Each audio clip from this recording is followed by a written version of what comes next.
नमस्कार दोस्तों, मैंने पिछले वीडियो में आप लोगों से मैरिज शादी के बारे में चर्चा किए थे। किस प्रकार हम लोग अपनी कुंडली में सप्तमें घर को देखते हैं शादी के लिए, पति पत्नी के लिए और वैवाहिक जीवन के लिए। साथ में हम लोग सप्तमें घर के स्वामी को भी देखते हैं। उसके साथ साथ जो सप्तमें घर के जो कारक होते हैं शुक्र, उसे भी देखा जाता है। और अंत में हम लोग चंद्रमा से भी सप्तमें घर को देखते हैं।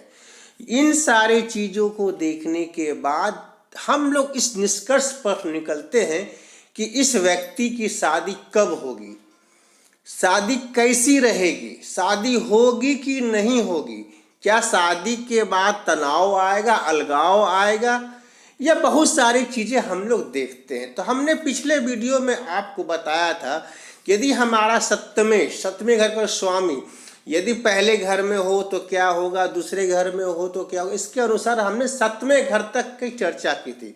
आज हम लोग चर्चा करेंगे 8वें घर से लेकर 12वें घर तक की चर्चा। सप्तमें से यदि 8वें घर में हो तब क्या फल देते हैं, 9वें घर में हो तो क्या फल देते हैं। तो आप हमारे वीडियो को अंत तक अवश्य देखें मित्रों। साथ में आप लोगों से एक और गुजारिश है, यदि आप हमारे चैनल में नए हैं तो कृपया हमारे चैनल को सब्सक्राइब अवश्य करें दोस्तों। साथ में लाइक और शेयर करना कदापि ना भूलें दोस्तों। चलिए समय को बर्बाद ना करते हुए हम लोग आगे बढ़ते हैं।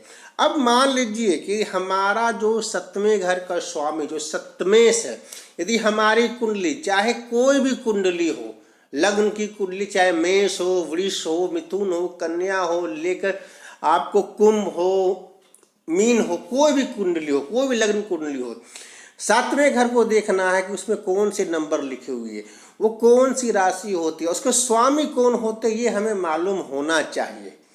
तो सप्तमें से यदि हमारी कुंडली में यदि अष्टम घर में यदि है, यदि वो अच्छी तरह से स्थित है सप्तमें, तो हमारी जो शादियां होगी, जातक की जो शादी करेंगे वो अपने रिश्तेदारों में ही करेंगे। या आप ऐसे कह सकते हैं कि उसका जो पार्टनर होगा, पति या पत्नी, वो अमीर व्यक्ति हो सकता, अमीर घराने से आ सकते हैं। यदि वहीं सप्तमेश यदि 8वें घर में प्रीत है, प्रीत का अर्थात है कि वो यदि हमारे पाप ग्रह से दृष्ट है या किसी प्रकार से संबंध बना रहे हैं, युक्त है, तो उसे प्रीत कहते हैं, प्रीत होते हैं, खासकर शनि मंगल राहु से। तो उस कंडीशंस में क्या होती है कि जातक के जो पार्टनर होते हैं, चाहे पति हो या पत्नी, जल्दी उनकी मृत्यु हो सकती है। जबकि जो व्यक्ति होता है वो दूर देश में जाकर उनकी मृत्यु हो सकता है। यदि हमारी सप्तमेश 8वें घर में कमजोर है, दुख है, प्रीत है, तब या एक बीमारी और बीमार स्वभाव वाली पत्नी या पति को भी बताता है, जो व्यवस्था और अलगाव का नेतृत्व करता है यदि हमारा सप्तमेश कमजोर है 8वें घर में। अब हम लोग बात करते हैं कि हमारा सप्तमें घर का स्वामी यदि हमारे 9वें घर में स्थित हो, 9वां घर हमारे भाग्य का होता है, 9वां घर हमारे उच्च शिक्षा का होता है, 9वां घर तो पिता को भी देखते हैं, तब क्या फल देगा। तो इस स्थिति में यदि सप्तमेश हमारे 9वें घर में मजबूत स्थिति में है तो व्यक्ति के जो पिता हैं वो स्वदेश में ना रह के विदेश में रह सकते हैं। जबकि व्यक्ति यदि सप्तमेश हमारे 9वें घर में अच्छी स्थिति में है तो वैसे व्यक्ति, वैसे जातक विदेशी भूमि में अपना भाग्य बना सकते हैं। उसे एक निपुण अच्छी पत्नी मिलेगी जो उसे नेक, धार्मिक, ईमानदारी पूर्वक जीवन जीने के लिए सक्षम बनाएगी। वहीं यदि सप्तमेश यदि कमजोर है, पीड़ित है, तो पिता की जल्दी मृत्यु हो सकती है। लाइफ पार्टनर उसे धार्मिक जीवन से बाहर खींच सकती, अधर्म की तरफ ले जा सकती है और वह अपना सारा धन को बर्बाद कर सकता है और कष्ट भोग सकता है दोस्तों, यदि वही सप्तमेश 9वें घर में यदि कमजोर स्थिति में है तो। अब हम लोग बात करते हैं कि यदि सप्तमेश हमारे कुंडली के 10वें घर से हम लोग कर्म को देखते हैं, अपने व्यवसाय को देखते हैं, तो क्या स्थिति होती है। यदि अच्छी स्थिति में सप्तमेश यदि 10वें घर में स्थित है तो वैसे व्यक्ति, वैसे जातक किसी पेशे, रोजगार, व्यापार के सिलसिले में विदेश में जाकर समृद्ध हो सकता है, उन्नति पा सकता है। या उसके कैरियर में निरंतर यात्रा शामिल हो सकती है। उसे एक समर्पित और वफादार पत्नी या पति मिलने की संभावना होती है। यदि मजबूत स्थिति में सप्तमेश हमारे 10वें घर में स्थित होता है तो उसकी पत्नी भी नौकरी करने वाली हो सकती है और जातक व्यक्ति के आय के योगदान को वो बढ़ा सकती है।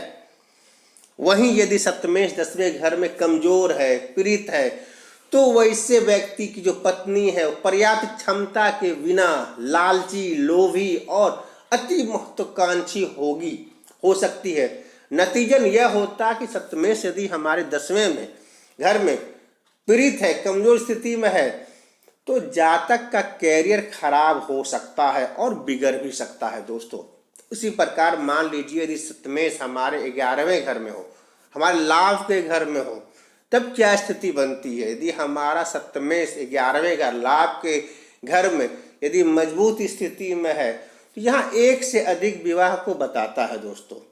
या व्यक्ति कई महिलाओं के साथ भी जुड़ सकता है।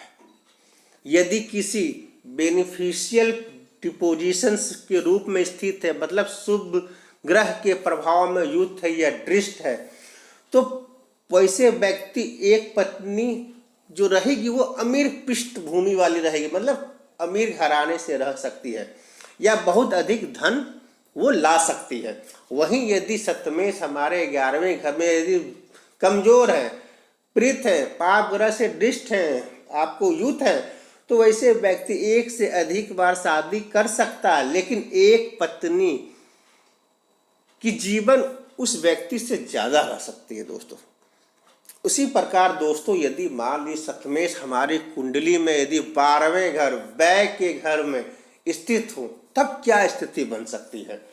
तो उस स्थिति में यदि हमारा सप्तमेश मजबूत है 12वें घर में, तो वैसे व्यक्ति अपने जीवन में यहाँ भी एक से अधिक बार विवाह कर सकता है।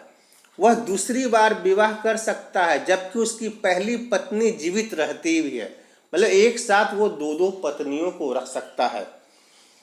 यदि वही सप्तमेश यदि हमारी 12वें में कमजोर है, दृष्ट पाप ग्रह से युक्त है, दृष्ट है, पीड़ित है, इस कंडीशन में भी वो 2 शादी कर सकता है, लेकिन उसकी पहली पत्नी के मरने के बाद या तलाक होने के बाद ही वो व्यक्ति दूसरी शादी कर सकता है दोस्तों। लेकिन अगर बहुत सारे ग्रह से पीड़ित हो तो विवाह के तुरंत बाद पति या पत्नी की मृत्यु हो सकती है या अलग हो सकता है और दूसरी शादी नहीं हो सकती है। अर्थात मान लीजिए सप्तमेश मेरा कमजोर है 12वें घर में, उसके अलावा भी हमारे पाप ग्रह सूर्य, मंगल, शनि, राहु से युक्त है या किसी प्रकार से संबंध बना रहा है सप्तमेश, तब इस कंडीशंस में क्या होते हैं कि विवाह तो हो जाएगी लेकिन उनके जो पार्टनर है जल्दी उनकी मृत्यु हो जाती है या उससे तलाक हो जाता है, फिर वो व्यक्ति शादी नहीं कर पाता चाहते हुए भी। और कभी कभी विदेश यात्रा के दौरान उस व्यक्ति की मृत्यु भी हो सकती है। यदि कारक शुक्र और 7वें का स्वामी दोनों कमजोर है तो जातक व्यक्ति केवल महिलाओं का सपना ही देख सकता है, लेकिन कभी शादी नहीं हो सकती है। व्यक्ति की पत्नी या माली शादी हो भी जाती हो तो उस व्यक्ति की पत्नी नौकर घराने से या तुच्छ परिवार से, कहिए कि मान लीजिए कभी कभी आप देखते होंगे कि कोई अमीर आदमी की शादी गरीब से हो जाता, नौकर से कर लेता, प्यार हो जाता, शादी करता, या कोई कवारी वाले से शादी कर लिया, रोड चलते आदमी से शादी कर लिया। तो वैसे व्यक्ति यदि हमारा कारक ग्रह शुक्र और 7वें का स्वामी कमजोर है तो उस कंडीशंस में वो जनरली शादी तो होती नहीं उसकी है, यदि होती भी है तो तुच्छ परिवार से, नौकर के परिवार से शादी हो सकती है। उसकी जो पत्नी है वो बहुत ही कंजूस, लालची, लोभी, कृष्ण और आम तौर पर घमंडी हो सकती है दोस्तों। तो इसी प्रकार हम लोग 7वें घर सप्तमेश को हर भाव में बैठा के देखते हैं कि क्या फल दे सकता है दोस्तों। इसी प्रकार हम लोग और भी आगे बहुत सारे चीज़ जानेंगे, कम्बिनेशंस के बारे में जानेंगे, 7वें घर में कौन कौन से ग्रह बैठते तो क्या फल देते, इसके बारे में धीरे धीरे जानेंगे। मतलब धीरे धीरे प्यार को बढ़ाना है दोस्तों और हद से गुजर जाना है। तो आप इसी तरह हमारे चैनल के साथ बने रहें। मैं आपको अच्छी बहुत लाभकारी और जानकारियां मैं देता रहूँगा। बस आप लोग से आग्रह है कि दोस्तों मेरे चैनल को लाइक करें, सब्सक्राइब करें और शेयर करें। उससे क्या होगा कि मुझे मोटिवेशन मिलता है। जय माता दी, धन्यवाद दोस्तों।